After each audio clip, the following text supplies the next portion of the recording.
yung whatever you eat eh. So that I think that's great. That's great. Saka nakapunta na ako sa parlor.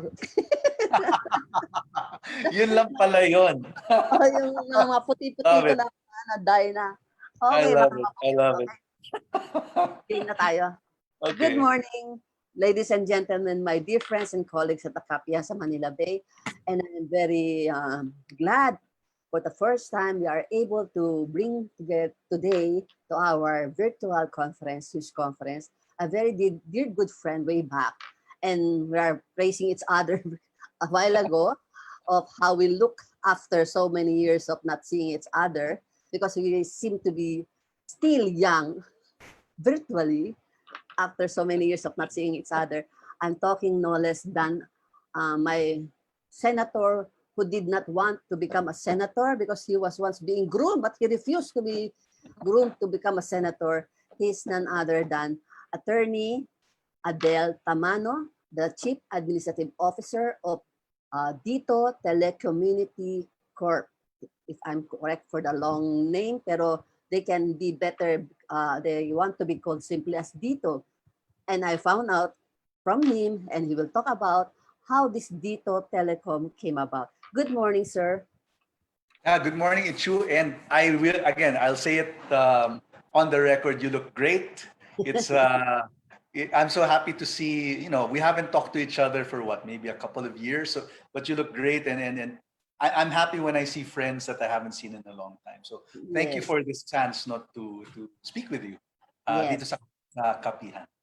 I think yung PL, he was formerly the president of Pamantasan ng Lungsod ng Maynila. I think that was the last time we saw each other, or like much more than that. Anyway, as we do always in our Kapihan sa Manila Bay, we ask our guests to give his or her opening statement, then we'll take off on the question and answer later. And our virtual attendees here, participants, by the way, Attorney Adel, I'm proud to say that we have been reaching more than 300,000 viewers on our Kapihan's virtual Kapihan sa Manila Bay. And I'm inviting everyone, if they want to ask questions, please text your questions and we will try to ask it to our guests. Attorney Adel?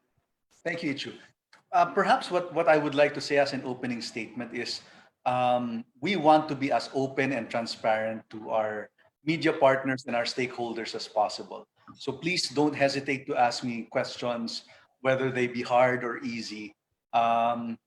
Specifically in regard DiTO, I think what we want the public to know is we are moving heaven and earth so that we can have our rollout. And if we take a step back and really ask ourselves the question, why is DiTO doing this?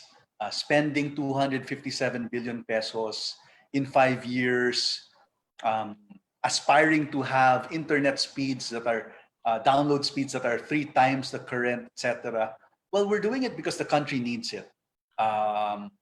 We are following the directive of the president. And he was speaking, I think, a sentiment that all of us have, that we deserve better telco services. We deserve more affordable, more secure, more reliable telco services. And those of us in DiTO, from myself, who is one of the officers, even to our people on the field and our staff, you can really tell that we're doing this. If I may speak very, allow me to say from the heart, we're really doing this because we're excited, because we want something better for the country. There's a nation building element to this.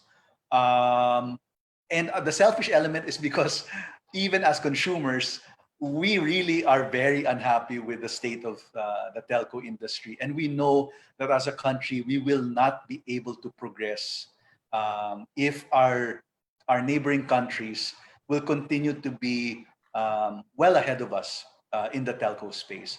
So my last point is, we are not just going to be like the duopoly. No? We're bringing in a brand new technology, the 5th generation or 5G technology. And once we're able to bring that, hopefully by 2022 or 2023, the experience of the telco will really be it will almost seem like science fiction. We're talking here about things like the Internet of Things, artificial intelligence. We're talking about download speeds not in the tens but in the hundreds. Last point is Ichu. Thank you so much for giving me this opportunity, and thank you for starting my day on such a positive note. So good to see you after all these years. So thank you. Yeah. Thank you, sir. Sabi mo nga, I will fire away with the hardest question I can think of para just to set the tone, because you have already started it by saying we Sure. want a more affordable, more secure, more stable telco Sure. services.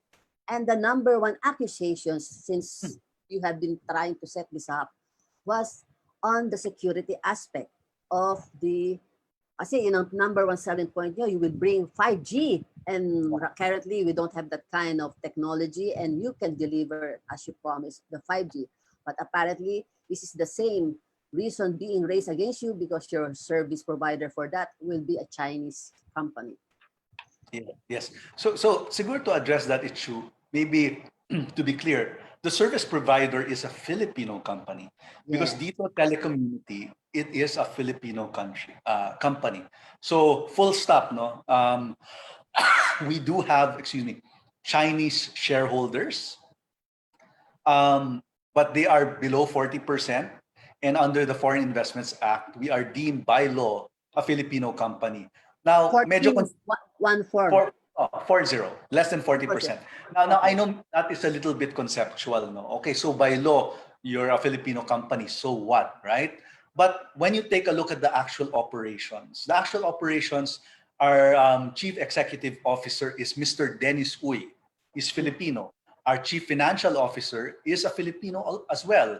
I'm the Chief Administrative Officer, so I oversee security, general services, legal, regulatory. I'm also the head of HR. I'm a Filipino. Our Chief Technology Officer is a Filipino. And in fact, throughout our company, we have right now we have nearly 500 employees. Only 2 are foreigners. So it is a truly Filipino company. And so when there is a statement that we might engage in spying, let's go straight to that. No, it's true.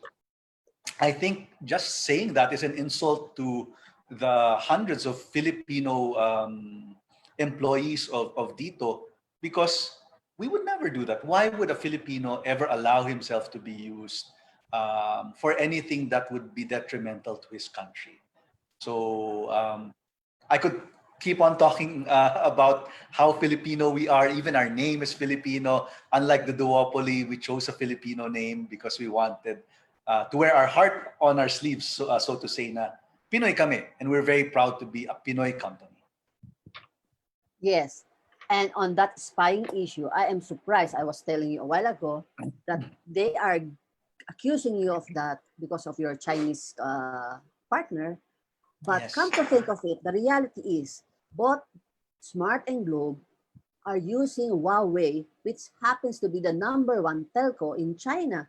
And they are Yeah. raising the issue of the Chinese company obliged by their own constitution to spy for them. So if you have that argument against DiTO, why should not the same argument apply to the ones using Huawei technology, Adel? That's correct, Itchu. So you've raised a very good point. To treat us equally. Actually, we have not been treated equally, Itchu. Just to make it very clear. For example, we have a memorandum of agreement to co-locate in sites that are owned or controlled by the armed forces of the Philippines.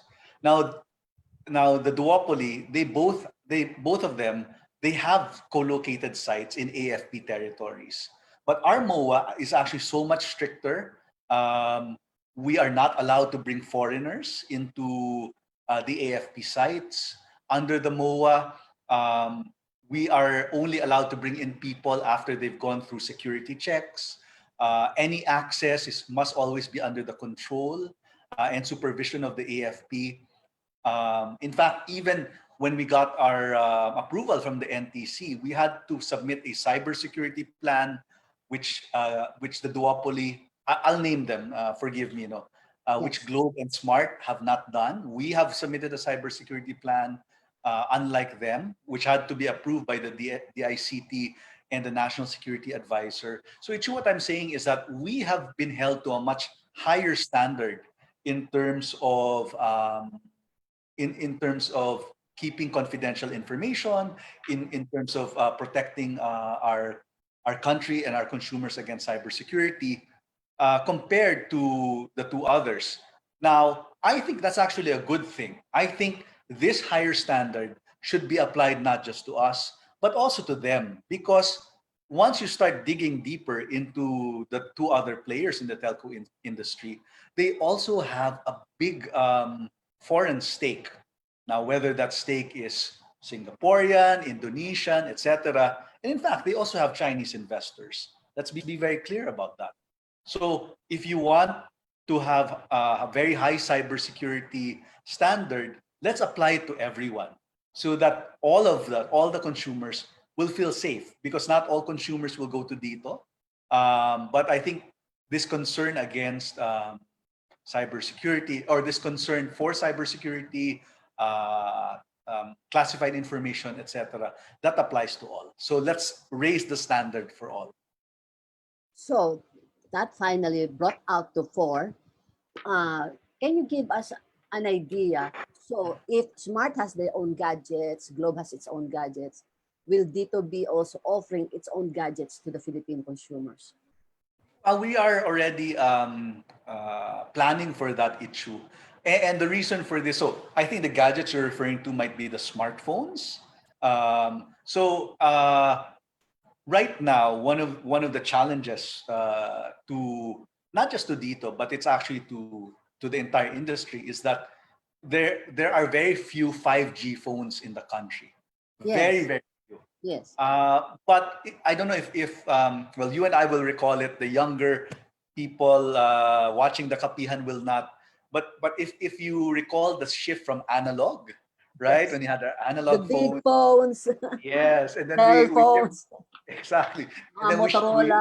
shifted to the 3G and to the digital phones. The market had to switch, right? We had to all buy new phones.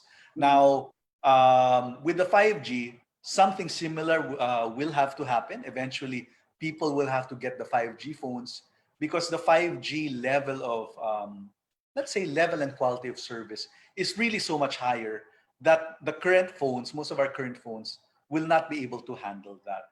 Now, will that be, just thinking ahead, maybe our consumers might get worried. Oh nako, baka ang laking gastos niyan, etc. I think on that we'll figure something out. We'll have promotions for that, or maybe we'll have like very affordable phones available to the public that are 5G, etc. We'll figure that out. Um, but that is part of our plans in DiTO, not just merely to offer mobile and internet services, but eventually also to offer phones. Yes. And don't forget laptops in view of the and tablets in view of the blended learning of the Department of Education, that they are now distributing Samsung tablets and Yes. other branded tablets or lesser known brands. So did this 5G be used by our students and teachers in their laptops and tablets once Well, the it's true. situation? Just on that, no. Again, I will be very candid with you. We have not had any discussions yet at the management levels in regard tablets or laptops. The only thing that's within our plan for now really are our phones. Okay. So, hindi ka pa kayo pwedeng makigulo doon sa mga, I mean, mga, Eventually, I think eventually. and also the corporate social responsibility to join the DepEd in its blended learning. Kasi di pa nga nakakapag-roll out eh. Well, to be again very candid, issue. Again, we are a startup, so we are still building our not just our network but also our plans. But that is within our let's say our targets. Yes. Um, I cannot give you all the details yet, but one of the things that we are planning is really along the lines of education. One of the things that we uh, and this is something that I can say for a fact. One of our commitments is to have 87% population coverage, because a Wow. lot of our population are truly underserved. They don't have Yeah. access to the internet, to information, to news, to education, and our government commitment is 87%. But it's you internally, Hmm. meaning as a management team, our target is actually bigger than that. We actually would want to have 90 plus, if possible, 100% coverage, because we want to serve the underserved. I'm Yes. saying this in line with your point about education, because Yes. I think rightly, as you are thinking it, one of the things why we need good telco services is because of blended learning. It's hard Yes. for our students to um, to be listening to their teachers, and then the internet speed is slow, or it gets cut. It's unfair to them, and DiTO would like to be able to find solutions for that. Yes. And like now, yung mga webinar and Zoom webinar like this, and I was reading yesterday and medyo natawa ako kasi they are now imagining when comes classes opening on October 5, starting October 5, the students and teachers going into the internet highway will be loaded. Oh yes, yes. So the and when that happens, things slow down. Uh, Yes. Lines get cut. So and that's why we need a third telco issue. I am sure I sound like a broken record, especially to the people who know me. But I keep saying, instead of saying negative things about the third telco, spying, etc., I think Filipinos and the consumer should view it with optimism, because Yes. we need it. We really need it. I think this lockdown has shown the importance and also the weakness of our telco industry. Because now that we are forced to do things like this, I'm sure Ichu, you never imagined you would be holding your Kapihan this way, right? Yes. Right? Yes. Yes. Oh. But now that we do it, and we realize how slow our internet is, how much better it would be if we had more competition. I think I'm hoping that people will say, instead of casting aspersions to DiTO, maybe support us or encourage us, because we're doing this for the Filipino consumer. This is not to mention the e-commerce, remember, the business side of That's it. right. And now you are saying about the consumers, your priority, and you mentioned about affordability. What's in your plan that you can get some of many of or larger market of the duopoly controlled by the duopoly? How can D2 break into that market, big market? Well, I think the most basic is we have to have good service. So I think if we are able to do that, then just because of competition, we will get our market share. I know, Itchuno, we have been studying different markets. For example, like in India, when Geo first entered the market, it was truly a disruptor, but they did it in a way because they lowered prices so much, it actually destroyed the market. And it wasn't good for the telco industry. It was good for the consumers in the short term, but it wasn't good for the telco industry in the long term. Um, Dito has a bit more of a balanced view. We want to provide certainly more affordable and simpler options for our consumers. But we're going to do it fairly. We're not going to enter this market with any intention of destroying the market, and then in the long term, because the market is destroyed, the other competitors won't be able to invest. Put another way, we love competition. We're happy that because we're in this game right now, the moment, in fact, that we were announced by the NTC as the new major player, that was sometime in November of 2018. Both Globe and Smart started heavily investing in their rollout, building new towers, putting in more fiber, etc., and giving better options to the consumers. That's the power of competition. Even that, just that issue, I am actually very happy with what our company is doing, because just entering the market, we've forced the two others, the duopoly, to start shaping up. But apparently it's not good enough, because no less than the president gave them within this year to improve. And Yes. and so far the president is also delivering on the end, on the part of the government, also delivering what they need to build more towers and fiber optic, construct more fiber optic.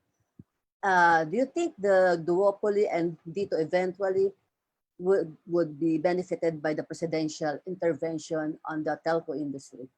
No, To for shape up. sure, for sure, for sure it should. Let's give the president his due. I don't think that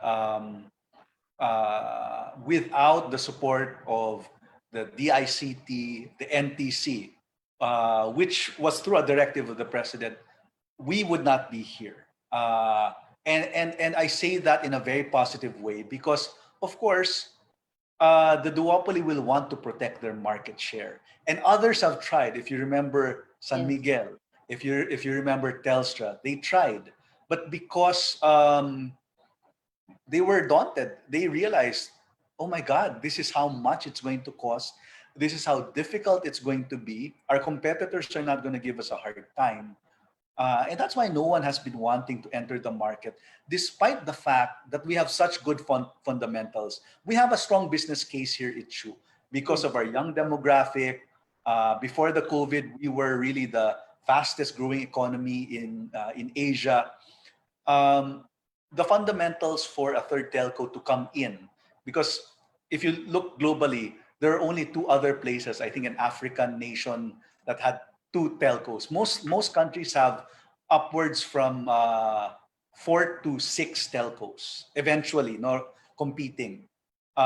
So the business case is here, but it's really there are a lot of barriers, and I think it's but right that the president um, pushed for this, because it's good for Filipinos, and uh, we allow me to be thankful to the NTC and the DICT, also for being very helpful to us. Um, uh, because without also the support from the regulators and clear guidelines from the regulators, we would not be able to roll out as well as we have. To give that some context, Ichu, I hope you don't mind. No, Yes, go when ahead. the COVID lockdown happened and we were building our towers, we Yeah. could have stopped, right? We could have Yeah. stopped, but because the NTC and the DICT, through the IATF, they came out with guidelines so that despite the lockdowns, we were given special passes, special permits. We were still able to continue our rollout, although at a slower pace. And that's why we are still set to have our commercial launch by March of next year. If the NTC and the DICT did not do that, then our commercial launch would be very, very doubtful. So it goes to show you also the importance of government supporting this. And it's not just for us. Please do take note that the IATF rules in regard telco being an exempt industry, allowing them to have skeletal forces and to continue their business. This was also uh, made use by Smart and Globe. And to their credit, they did also try, and I, as someone observing the industry, to provide the best service that they could during the COVID lockdowns. But unfortunately, there is also the downside or the disadvantage of getting the president's help, because of presidential friend Dennis Uy. They are now giving that color that DiTOs get special privileges from President Duterte because of Mr. Dennis Uy.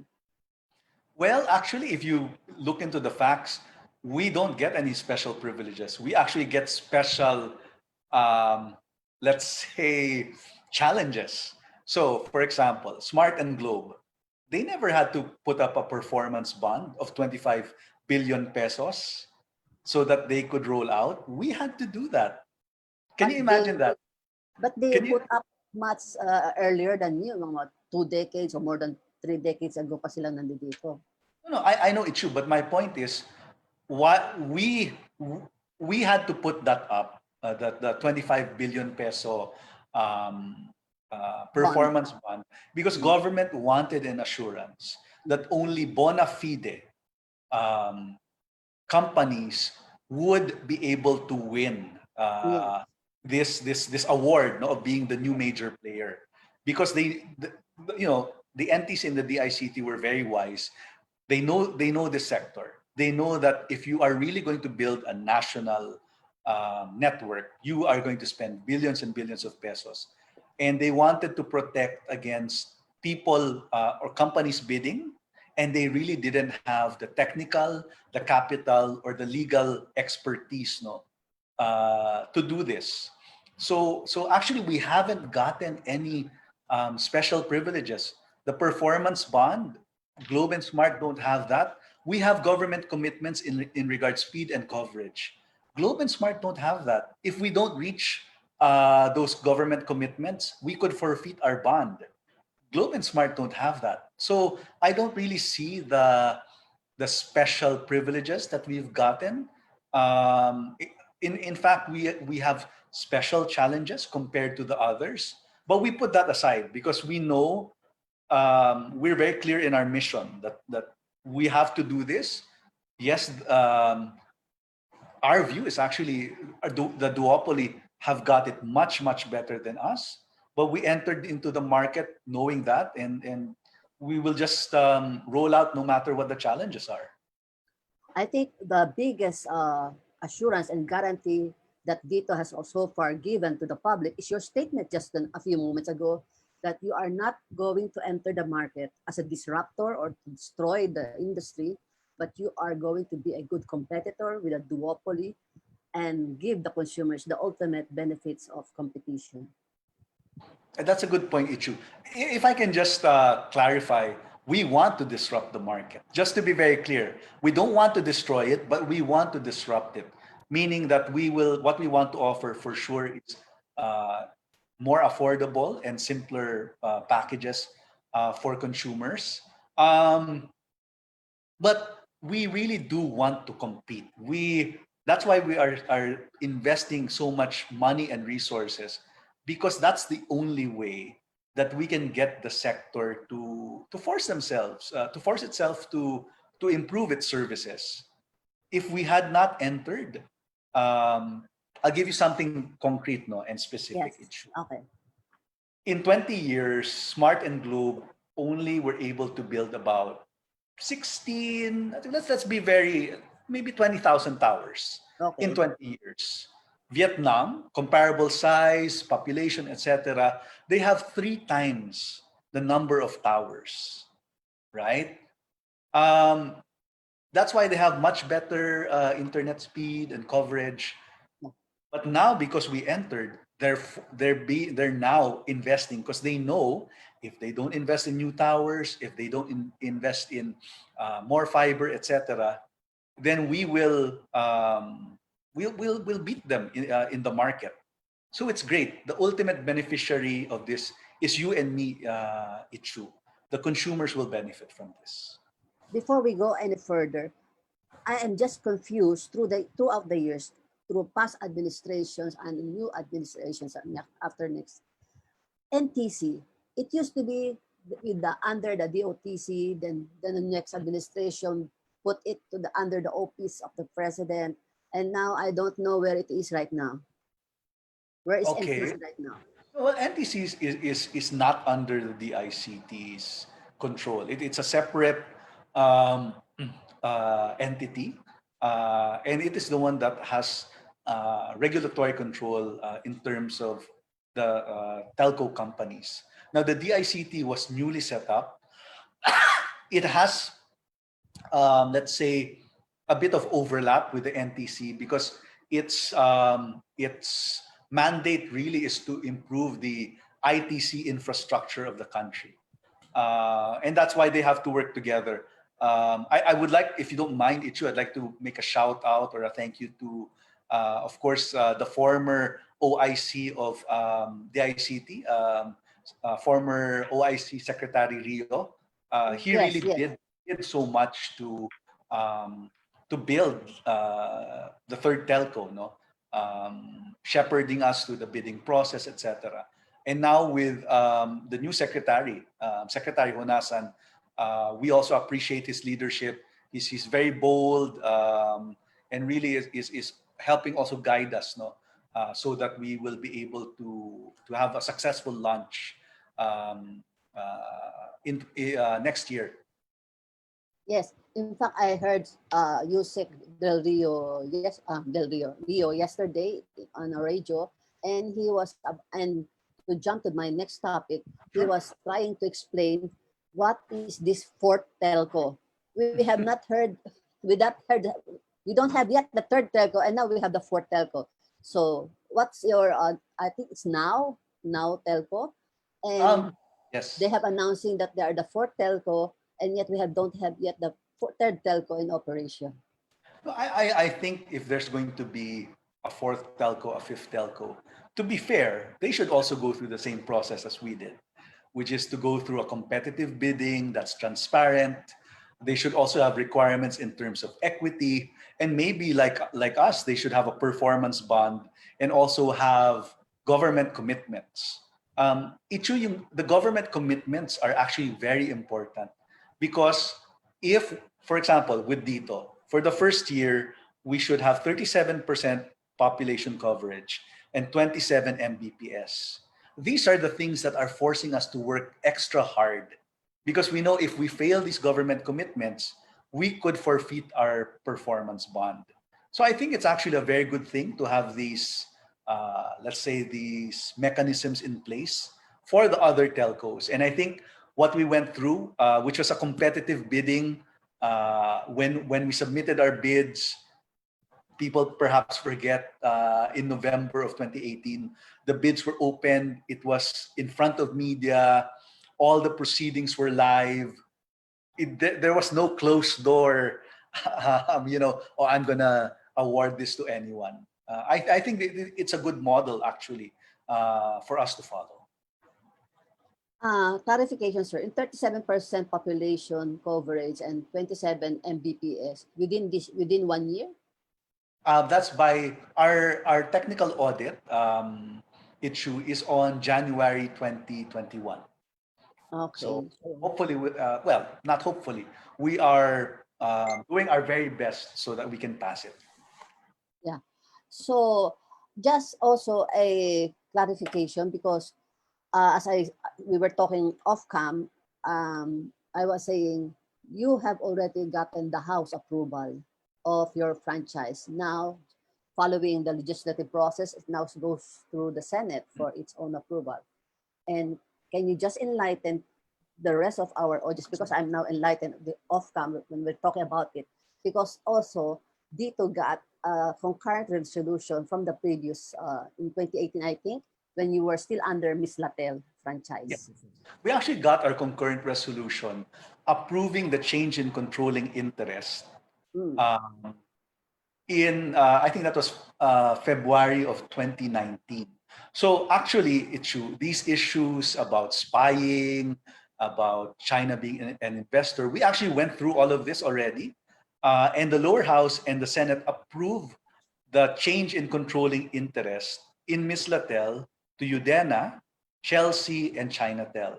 So that's the thing that was approved in 2019. What we're asking for now and what we've gotten from the House is to extend our franchise for another 25 years. And the reason for this is our franchise is set to expire in 3 years.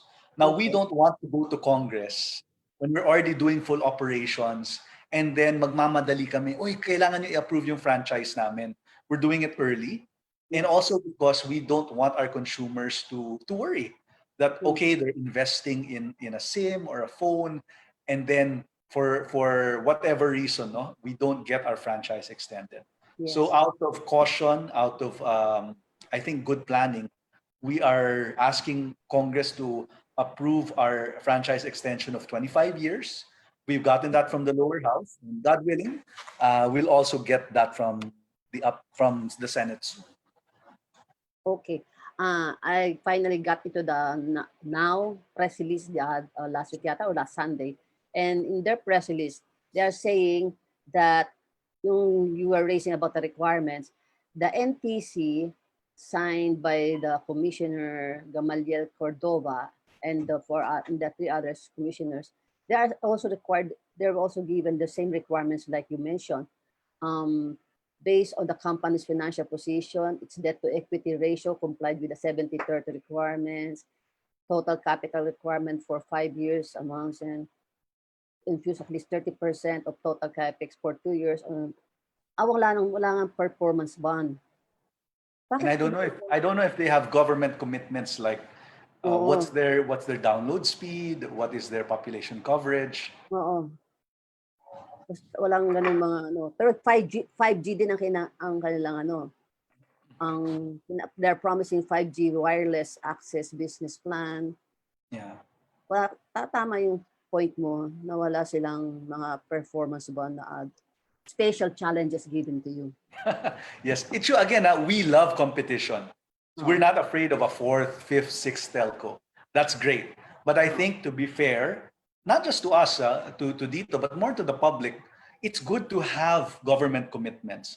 And the performance bond, it keeps the company on its toes, because we know if we don't meet our commitments, then there's a penalty, as opposed to just having commitments and there's nothing that's going to be forfeited, right? So I think if there's going to be new telcos coming in, it would be great if they go through the same process as DiTO did. Okay. So, but you are promising at least the 5G technology that the competitors, big competitors, the duopoly, are now trying to bring in the 5G phones.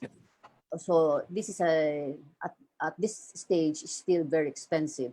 So when you enter the market, you have to come up with a more affordable 5G technology and gadgets. And how can you assure your consumers how can you get much of the 37% population, given that the duopoly has already ahead of you? They are now trying to cash into this 5G technology and now bringing into the market. So another special challenge to you. Yeah. Well, we love challenges. I think that's one of the great things about about our company and the people working there. We love challenges. So like you said, one of the challenges really is going to be when we go to 5G, the cost of the phones. So again, I think one of the things allow me to say that I'm grateful about is that we have a Chinese partner, Chinatel. Now, Chinatel serves, they almost have 1 billion customers in regard their broadband. They actually one of the biggest broadband companies in the entire world. Now, just think of that number, 1 billion customers. Because of their supply chain, they can have special rates with manufacturers for phones. And maybe we can have an agreement that these special rates could also be the same for our Filipino consumers. So we're looking into ways to make things, of course, once we start selling phones in the Philippines that will be coming from DiTO or sourced through DiTO. We're looking for ways to make it affordable to the consumer. Because at the end of the day, we've come here really for the interest of the entire. No, it's not just the richer consumers, right? It's not just a certain segment. We want to market to everyone, and we'll try to find affordable ways to do that. And especially on the MSME, on the e-commerce, that is also now part of the whole scheme of things, not just with the depth of learning, online learning and teaching. And definitely DiTO's coming into the picture will be an additional power to the telco if only that kind of messages are given to the public. And I think Smart and Globe have already taken the lead. And so DiTO will be trying to be a good competitor in the whole scheme of things. Yes, it's true. Actually, if I may say that uh, we will have to play catch up with them for Yes. sure. Mm, Um, but and forgive me for saying this, yes. but what we would hope because of our 5G technology, our advantage, we would like to leapfrog them eventually and really be the leader in the new technology. And I think if we're able to do that, the market will go to us.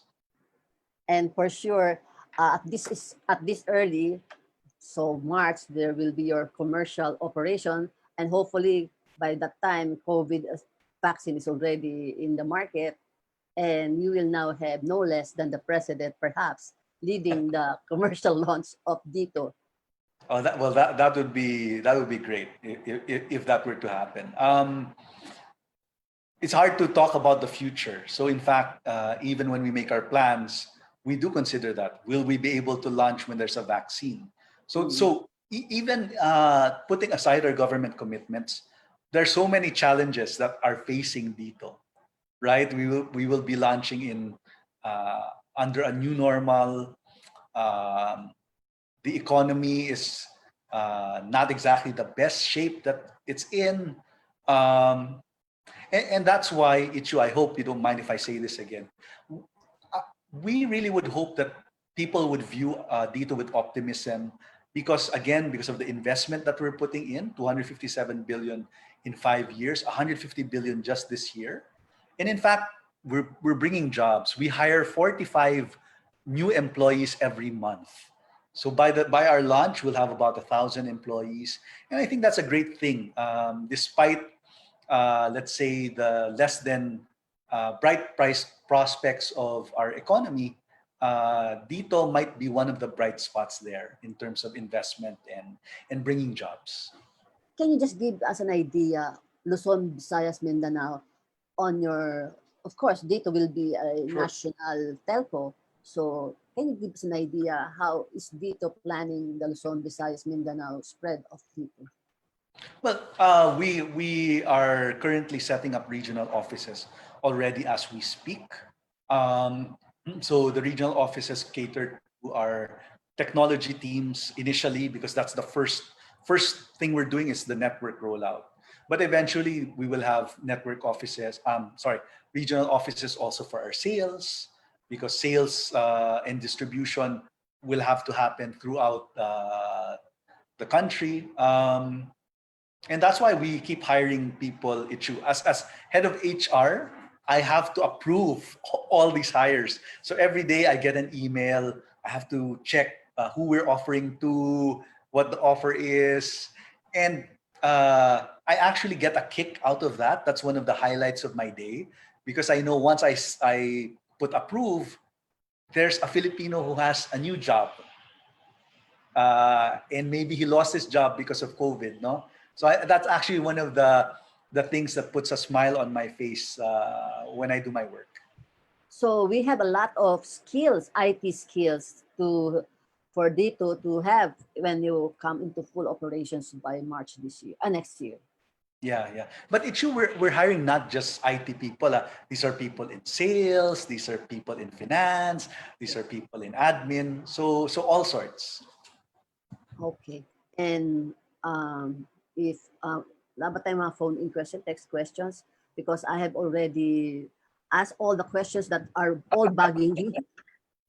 Yun nga, yung natanong ko na sa'yo kanina yung, and I think it's a good point to remind the people, how did you come up with the DiTO name? Because this was my first time to learn the meaning of DiTO. Well, we went through a process to be very honest, and there are a lot of names that were pitched, great names actually. Um, But we settled on Dito because we wanted, number one, to remind the public that we're a Filipino company. Because smart and globe, those are not Filipino words, right? But Dito, from the get-go, we want people to know Pinoy kami. Second, also because, and this is a bit internal, people have, when we started this project 3 years ago, people were telling us, you'll never do this. This will never get off the ground. There are people who are going to stop you. business interests, etc., etc. But we were able, right now, we are going to have our commercial launch in a couple of months. So the name DiTO is also our, it's kind of like our flag. We're saying, no, you said we would not get here, but nandito na kami. So that's also part of the messaging, at least internally. That's why we love the name. We've grown to love the name DiTO. Okay, we have this question, Attorney Adel. President Xi Jinping wants all private Chinese companies to unite with the government and its interests. The question, of course, is paano naman ang interest? Since DiTO is 40% owned by Chinese company, where does it stand on that? I think you have also already answered that, but you can just give some Sure, reassurance. sure. Maybe I'll do a deeper dive. There Okay. is in media people referencing the national espionage law of China, that supposedly their citizens have to Yes.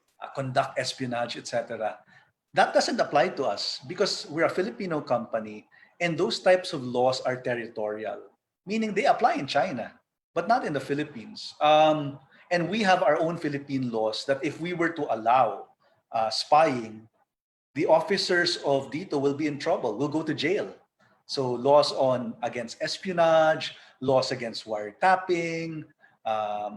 So we want the public to know that even from a very selfish level, we would never allow spying because the Filipinos, and DiTO is a Filipino company, we will get into trouble. But that said, also, I think we should presume that we love our country, right? And that our Filipino officers, such as Mr. Dennis Uy, we would never do anything that would go against the interests of the Philippines. By the way, that was a question sent to us by Rica, ano? Rica, ano? Rica Palomo of the Manila live stream, because we are also live streaming in Facebook. And to further add to that question, to update it, because last night the president spoke before the UN General Assembly, and in his speech before the UNGA, the president, using his own words, I don't want to misquote him. Anyway, the essence of his speech is that the Philippines would like all to respect the Hague ruling on the West Philippine Sea, and that message directly affects China. Are you not afraid that the president's statement might affect your relation with the 40% Chinese company that you have partnership with? They might pull out because of the president's statement. No, not at all. I think if you knew how much work and time and resource that we and our foreign Chinese partners have done for this project, you wouldn't even think for a moment that they would pull out. This is their first foray into another country. This is a very important project for them. And I just like to add that the Philippines has had diplomatic relationships with China for over 45 years. This is the 45th year of diplomatic relationships with China, as well as economic relationships, historical relationships. I think those politics is one thing, but I think the common interest here is business and nation building. And I don't think that our partners would pull out because of a dispute in the South China or the West Philippine Sea. No, that dispute has been ongoing for a long time. And let's just be clear, it's true that dispute in the West Philippine Sea, that's not just a dispute between China and the Philippines. Vietnam also has claimed a stake there. Taiwan also has claimed a stake there. We have an issue in regard Borneo with Malaysia. So I think if we say that if we have territorial disputes with a country, we shouldn't allow them to invest, then we shouldn't allow Malaysia, Vietnam, Taiwan, and China to invest in our country. I don't think that's the right way to view it. Okay. And here's a question from Ted Cordero of GMA Online. Targeting a 90% plus percent population coverage after 5 years translates to how many percent of market share? What is your, Ah. that first question muna.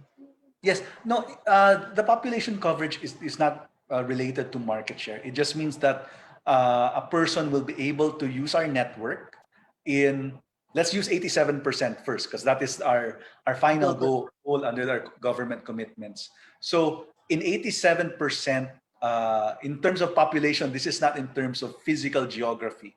In terms of population, you should be able to get a DiTO signal. That is what we're aiming for. Now, the market share, that's something that we will have to fight for commercially. Will we get 30%? Will we get 20%? Will we get more than that, etc.? That's something that we'll fight over, and hopefully we will get a good market share because we will offer better service. And his second question is, what is your target market share after meeting your commitments to the government? I think, and the reason I pause, because we have had in the management committee, we have had internal discussions on this. And I think the consensus really is that talking about market share is a bit premature because we really have to get our commercial launch first. Now, once we do that, let's see what market share we can get. Because when we launch Ichu, we're sure that our competitors will do something also, right? To try to counteract us, which again, I think is a great thing, because when we launch, it'll force them to improve, give better offers so that people won't come to us, and it'll force us to improve as well, since our competitors are improving. So it's going to be good for the consumers. I think I will have a good title in my Friday column about this smart Kapihan sa Manila Bay conversations with you. And this is by way of introducing to your closing remarks. Ladies and gentlemen, I would like to ask our guests here to give his closing remarks, whom I will fondly call as the disruptor, not the destroyer. Attorney Adel. Thank you so much, Ichu. I won't really add anything except to say thank you. This has been one of my most enjoyable interviews in a long time. I'd like to send positive vibes and best regards to you, and I wish you the best success. I'm glad that you're getting a big reach already through Facebook, and may you have more success, Ichu. And thank you for this opportunity. Will DiTO come in, when DiTO comes into stream by March this year? Will not only my virtual conference and the rest of those teleconferencing get good signal without? Well, hopefully yes. We're very excited for that. Okay. On that note, I would like to thank Attorney Adel Tamano, my idol. Nice idol senator who did not become a senator, and to the rest of our friends at Kapihan sa Manila Bay. Thank you very much for watching us today. And next week, we will give you another VIP guest that we had today. And on that note, stay COVID-free, and we'll see virtually again next week. Thank you, Attorney Adel. Thank you, Chu. Thank you, everyone.